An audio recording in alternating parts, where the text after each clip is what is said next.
Welcome to Are You Smarter Than Lwando? With me, Lwando, and big-time celebrity, Maponyane. Today, we're talking home loans. Maps, are you ready? Born ready. When estate agents say location, location, location, do they mean buying a house off Google Maps? Okay. So I see what you did there. No, when they say location, location, location, they're basically saying that the value of the house is influenced by where it's situated. Well done for sidestepping my trick question. Next question.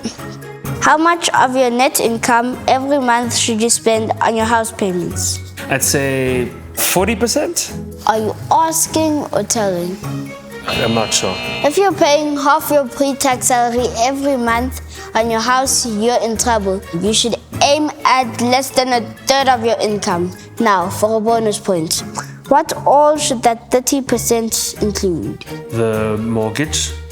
And rates and taxes, household insurance, levies, maintenance, and all the stuff you have to buy. Do you even own furniture? Yeah, of course I do. I mean, have you not seen on Instagram? Maybe you should stay with your parents a little while longer, at least until you've saved enough for a deposit. And hey, while you're there, do some reading up on aheadofthecurve.investec.co.za. That's where smart young professionals get all their home loan info. Yeah, sure. I'll go there if you look at my Instagram. Whatever.